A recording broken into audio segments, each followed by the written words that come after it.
그러잖아요. 우리가 이 수신께를 공부하러 가자. 야, 너무 재밌다. 이러면은, 야, 좋기는 좋은데, 나 같은 사람이 뭐, 들어서 알겠냐. 그리고 시큰 강의를 듣고도 그래요. 강의 들으니까 참 좋고, 보조쌤 얘기도 다 맞는 것 같은데, 야, 나 같은 사람이 뭐, 사는데 바쁜 사람이 그게 되겠냐. 이런 사람의 매일 바로 중하근기예요. 그럼 상근기는 어떤 사람이냐. 그래? 내 마음이 지금 그 말을 듣고, 내가 그렇게 지금 의심하고 지금까지 그렇게 살았던, 그게 내 마음이란 말이지. 그게 따로 찾을 필요가 없단 말이지.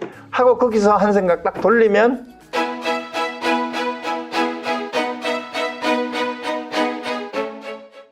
그 숭산 스님이 이제 미국에 아주 유명한 분이시죠. 살아계실 때 이제 20세기 4대 생불 가운데 한 분이라고 이제 존경받던 분인데, 이분이 이제 다른 하두들을 다 깨쳤어요. 뜰 앞에 잣나무나 만포길 하두 같은 거를 깨치고 나서 이제 고봉 스님이 그 만공 스님 제자고 숭산 스님 스승이죠.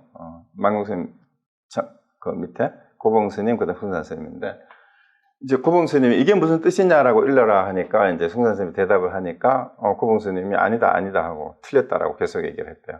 그래서 숭산 스님이 이 화두 때문에 마지막 인고를 못 받아서 고봉 스님한테, 그래서 몇 년을 고생을 하다가 이 화두를 깨쳤다라는 그 일화가 있는데, 어쨌든 서식묘화반은 뭐냐 하면은 지가 고양이 밥을 먹었다라는 뜻인데, 이 지가 고양이 밥을 먹은 소식을 알면은 인천의 스승이 되고, 즉 인간계와 천상계의 스승이 된다.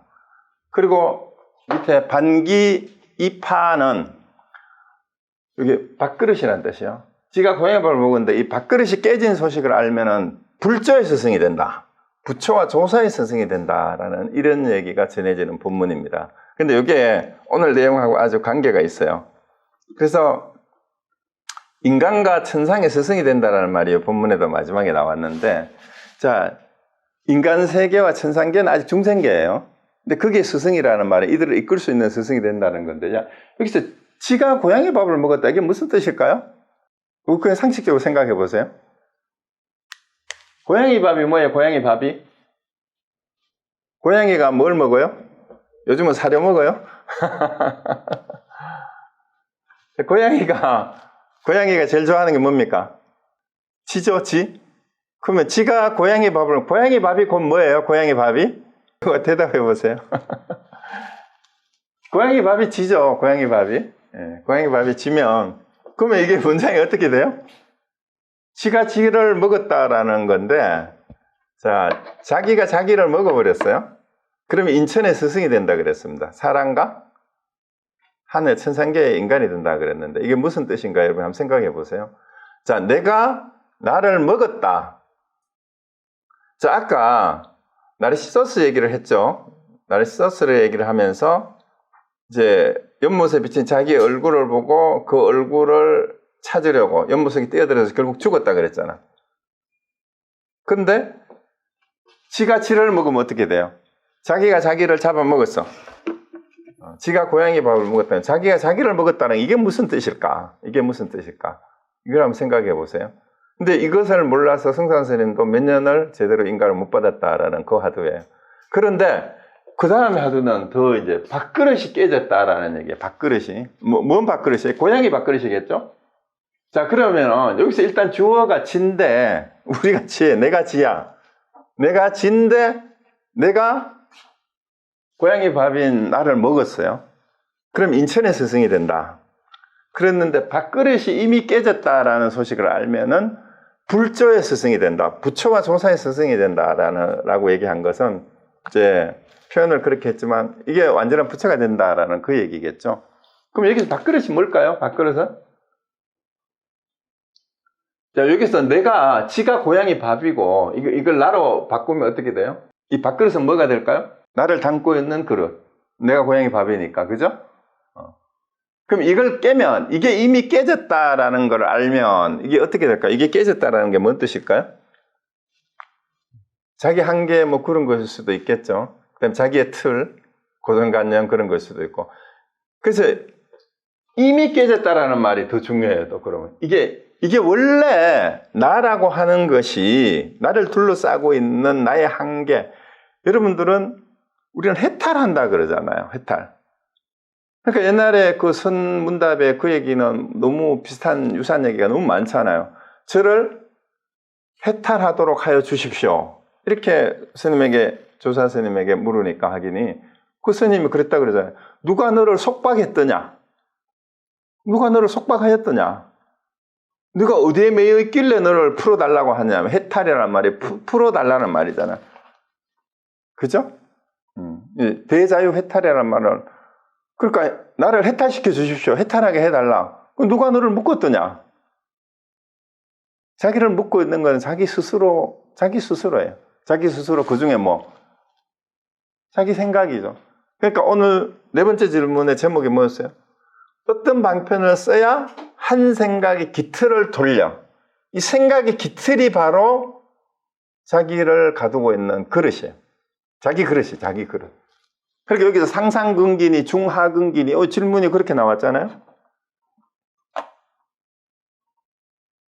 아니 상근기는 여기 앞부분에 네 번째 질문인데 어떤 방편을 써야 한 생각 기틀을 돌려 자성을 깨달을 수 있느냐. 결국은 자기를 구속하고 있는 게 자기 생각의 틀일 뿐이에요. 그리고 뭔 방편이 필요하냐 그랬는데도 또 물어요. 아주 상상근기의 사람은 즉시 알겠지만 나같이 중하근기의 사람은 그러니까 스스로 상근기와 하근기가 있습니까 없습니까? 스스로가 자기가 하근기가 되는 거예요. 물론 나는 상근기야라고 금방진 생각을 자만심을 가지라는 얘기는 아닙니다. 그런데 중요한 거는 스스로가 열등하다는 태굴심이라고 그랬죠. 앞에 그 말이 나왔어요. 스스로 자기를 굴복시켜서 스스로 물러나는 마음. 이게 중하근기가 가지고 있는 성격 특성 가운데 하나예요. 아니, 나 같은 사람이 뭘 그러잖아요. 우리가 이 수신격을 공부하러 가자. 야, 너무 재밌다. 이러면은 야, 좋기는 좋은데 나 같은 사람이 들어서 알겠냐. 그리고 시큰 강의를 듣고도 그래요. 야, 이게 강의 들으니까 참 좋고 보조쌤 얘기도 다 맞는 것 같은데 야, 나 같은 사람이 사는데 바쁜 사람이 그게 되겠냐? 이런 사람의 매일 바로 중하근기예요. 그럼 상근기는 어떤 사람이냐? 그래? 내 마음이 지금 그 말을 듣고 내가 그렇게 지금 의심하고 지금까지 그렇게 살았던 그게 내 마음이란 말이지. 그게 따로 찾을 필요가 없단 말이지. 하고 거기서 한 생각 딱 돌리면 그게 상상근기예요. 여러분은 제가 몇 시간 얘기해요. 지금 바로 딱 캐치하면 더 이상 할 게 없어야 돼요. 그래서 무지영무득 해야 돼요. 더 이상 알아야 될 것도 얻어야 될 것도 없다. 그럼 뭘 깨달았어요? 뭘 알지 못하는 줄 알면 된다고 했는데 도대체 알고 보니까 깨닫고 나니까 깨달아야 할 게 원래 없더라라는 걸 깨달았다라는 이게 말이 이 말장난이 아니고 자기 안에서 분명하게 그 확인이 돼야 돼요. 그게 바로 오늘 얘기하는 어떻게 해야 내가 내 생각을 바로 깨달을 수가 있습니까?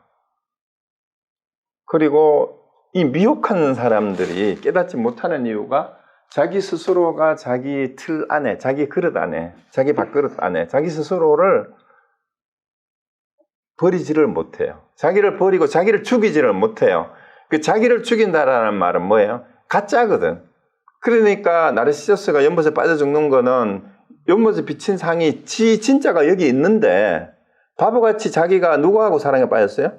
연못에 비친 상에 사랑에 빠져가지고 그 상을 찾아서 연못에 뛰어 들어가지고 죽어요. 그게 우리 보통 사람들의 삶이고 불나방 같은 삶이에요. 불나방이 불을 찾아서 쫓아들잖아. 그런데 그 찾아야 될 게 연못에 뛰어들 필요도 불에 불타는 거기에 뛰어들 필요도 없이 내가 원리에 찾아야 될 게 원래 여기 내 안에 갖춰져 있다. 그리고 지금 여기에 이렇게 내가 그렇게 하고 있다라는 걸 바로 알면 더 이상 추구해야 될 것도 할 것도 없다라는 그 얘기예요. 그래서 그때부터 정말로 자유로운 삶이 시작이 된다. 왜? 그때부터 모든 것이 창조하는 삶이 돼. 스스로 하는 게 되니까. 그 모든 것을 스스로 말미암는 거기 때문에 모든 행동을 자기가 책임지는 거예요. 그게 자유죠. 자유. 스스로 말미암는 거. 스스로 말미암지 못하면 자기 스스로 자기 삶을 책임지지 못하면 그건 자유로운 사람이 아니에요. 그리고 이 자유로운 삶, 해탈된 삶, 어디에도 속박됨이 없는 삶이기 때문에 틀이 없기 때문에 매 순간 하는 것이 창조예요. 그게 기독교의 창세기의 비밀이기도 해요. 그럼 어떻게 해요? 말씀으로 이루어 요한복음은 태초에 말씀이 있었는데 말씀이 하나님과 함께 계셨고 그 말씀이 곧 하나님이라. 말의 쓰임이에요. 말 쓰는 거. 그러니까 해탈된 자유로운 사람만이 내 생각을 하고 말을 하는 그대로가 내 삶이 그대로 펼쳐지는 게 여러분 눈에 보이는 현존재적 삶으로서 보이는 건 현존재로 드러나거든. 매 순간 존재는 모양이 아닌데 내가 말하고 행동하고 움직이는 거는 존재가 그렇게 내 마음이 존재를 마음으로 바꾸면 돼. 본래 마음, 본래면 뭐 자성.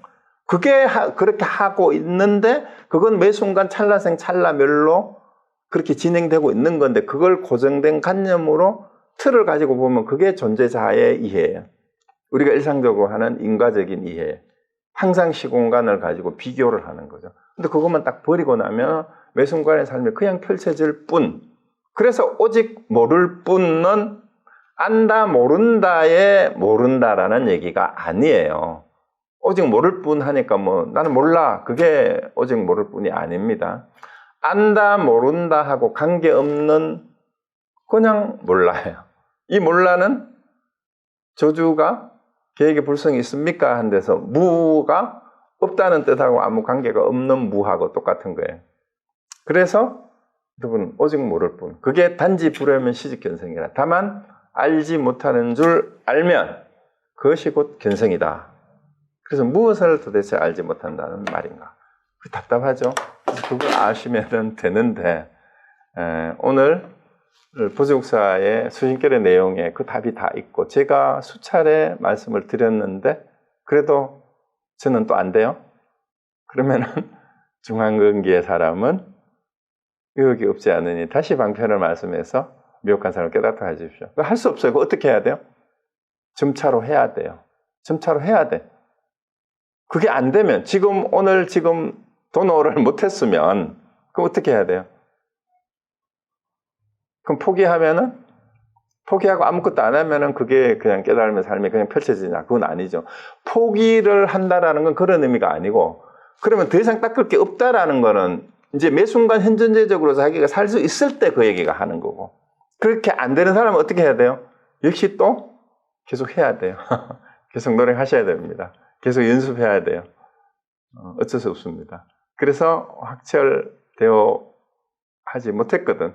끊임없이 또 본문도 듣고 화두를 참고해서 그거를 자기 스스로 점검해서 재밌다. 정말 재밌네. 이렇게 사라지는구나 하는 거를 알면서 자기 삶에 엮어질 때까지 공부를 계속 해야 되고 그걸 놓치지 말아야 돼요. 그래서 그걸 놓치지 말라는 것이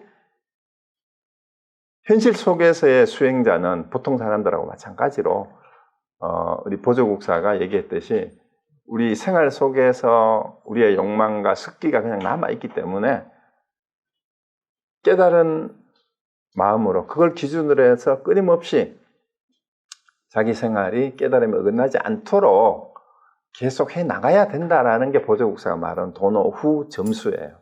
그래서 그거는 게을리한다고 되는 게 아닙니다. 오늘 제 얘기를 듣고 뭐 더 이상 할 게 없대. 근데 이게 정말 되면 하실 필요가 없죠. 하실 필요가 없는 게 아니라 정말 되는 사람은 창조적으로 매 순간 살아요. 이미 자기가 주인공으로서. 근데 그게 안 되면 다시 또 그 다음 진도가 궁금하죠. 보조국사가 그 다음에는 또 어떻게 얘기를 하는지 또 봐야 됩니다. 그래서 다음에 또 만납시다. 마치겠습니다.